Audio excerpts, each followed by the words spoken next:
Pemirsa, euforia datangnya Pesta Besar Rakyat Indonesia, Pesta Demokrasi disambut dengan berbagai cara yang unik. Masyarakat di Denpasar, Bali dan Makassar mengekspresikan sukacita mereka menyambut Pesta Demokrasi dengan cara menghias TPS mereka. Kita akan bergabung dengan Natasha Christy dari Bali dan Marini Priscilia di Makassar, Sulawesi Selatan untuk melihat uniknya dekorasi TPS di sana. Yang pertama kita ke Natasha terlebih dahulu. Tasya, saat ini pendaftaran TPS sudah ditutup dan apakah masih ada warga yang mencoblos di sana?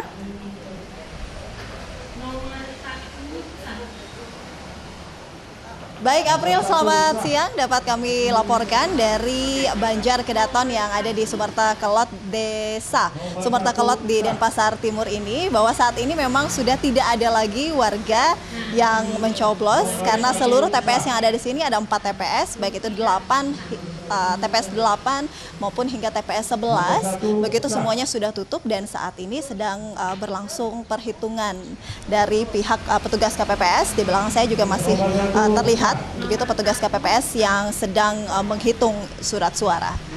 Demikian, April. Baik. Iya, Tasya. Kira-kira apa saja yang disiapkan penduduk sekitar untuk pemilu kali ini? Apa yang berbeda?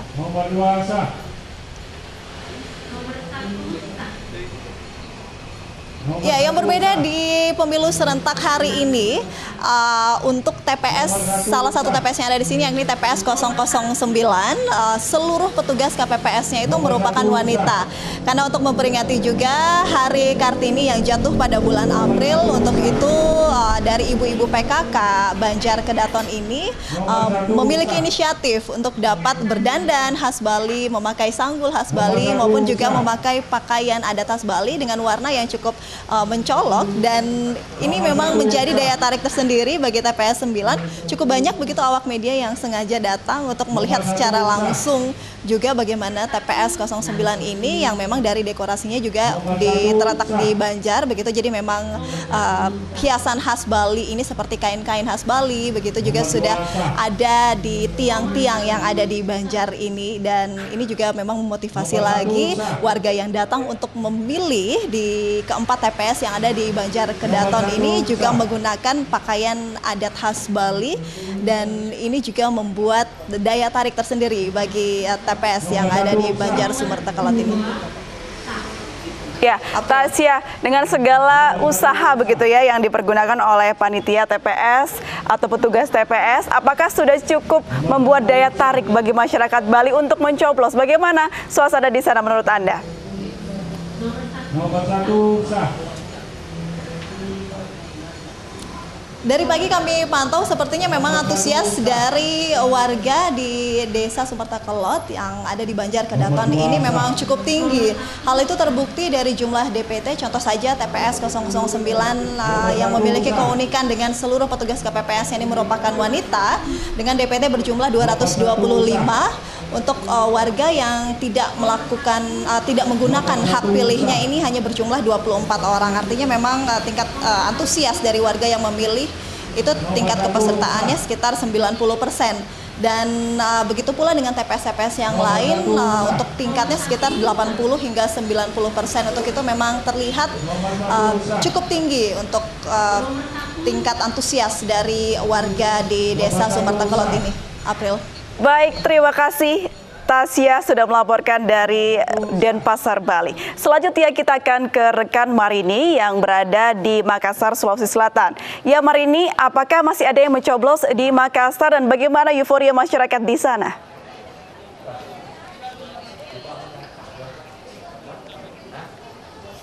Ya pemirsa, masih dari tempat pencoblosan di Kelurahan Tamparan Keke, di mana ini adalah TPS terbanyak dalam satu lokasi, yaitu ada 11 TPS. Hingga saat ini tadi di pukul 1 masa atau warga yang berdatangan sudah mulai berkurang. Yang masih ada dan tersisa saat ini adalah warga yang sudah mendaftar dan menunggu untuk mencoblos pilihan mereka masing-masing. Di TPS kali ini juga pemirsa tadi sempat terdapat kekurangan kertas suara di salah satu TPS, yaitu tepatnya di TPS 09 yang berada tepat di belakang saya.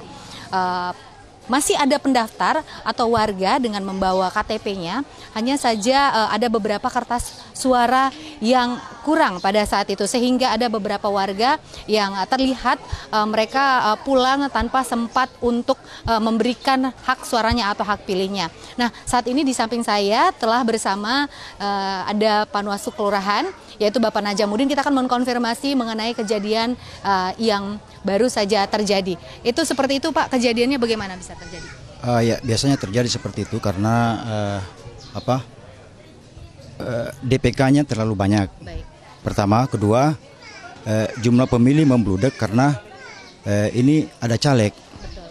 Jadi calegnya yang kasih banyak karena mereka butuh suara lebih banyak. Baik. Jadi yang kemarin-kemarin yang seharusnya cuma 60%, Baik.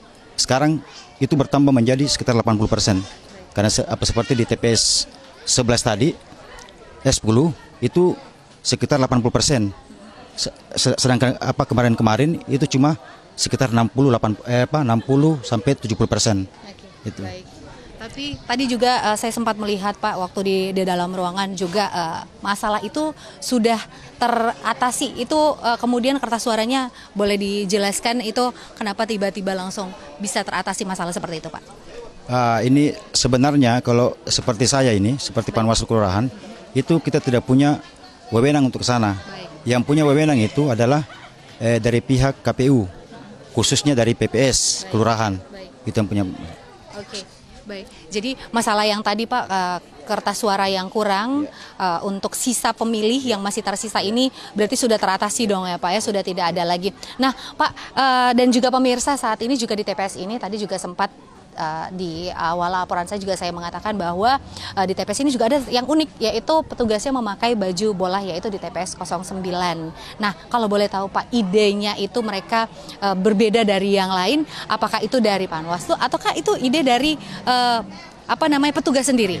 Jadi itu ide dari KPPS sendiri, karena terus terang di sini ada kayak semacam the matchman ya, the matchman. Jadi mereka anak-anak muda itu kasih begitu karena memang cinta bola juga salah satunya. Ya. Baik.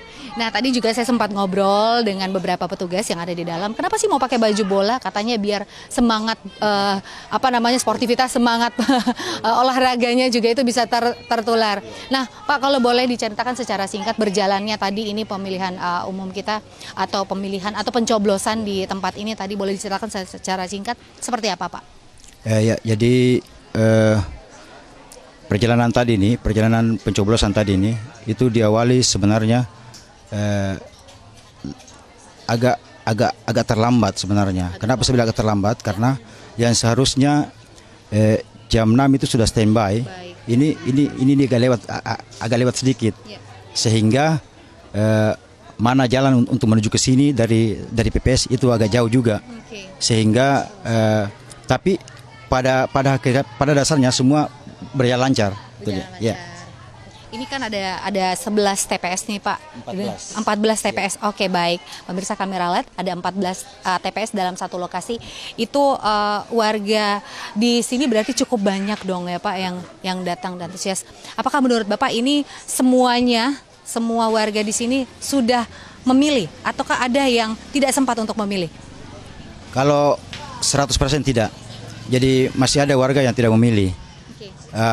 Salah satunya yang tadi pulang karena dia pikir tidak ada kertas suara. Mereka pulang. Kedua juga kemarin dari pihak KPU mengeluarkan bahwa kalau sudah ada C6-nya itu sudah bisa memilih. Tapi sekarang ada regulasi barunya lagi muncul bahwa harus pakai KTP. Sehingga mereka yang tidak bawa KTP harus pulang lagi ke rumahnya, tidak mau balik. Itu salah satunya. Oh, itu dia salah satu juga yang membuat warga akhirnya memilih untuk tidak memilih karena agak kerepotan karena harus ada peraturan iktp lagi. Dan memang benar pemirsa, saat ini memang ada beberapa warga tadi yang sempat ditolak karena tidak membawa KTP-nya dan juga tidak terdaftar sebagai TDP ya. Tapi diberikan solusi oleh Bawaslu bahwa jika membawa KTP kemudian diperlihatkan kepada petugas, maka warga bisa kemudian memberikan hak suaranya. Betul, silakan, Pak. Saya moral sedikit, Bawaslu tidak bisa mengeluarkan statement untuk persoalan ini. Baik. Yang bisa mengeluarkan itu KPU. KPU, PPS dan jajarannya. Gitu. Karena Bawaslu cuma memantau, terus melihat, menulis itu aja. Oke. Nah, itu dia tadi pemirsa perbincangan saya juga dengan Bawaslu Kelurahan. Kembali ke Anda di studio. Baik, terima kasih Marini melaporkan langsung dari Makassar, Sulawesi Selatan.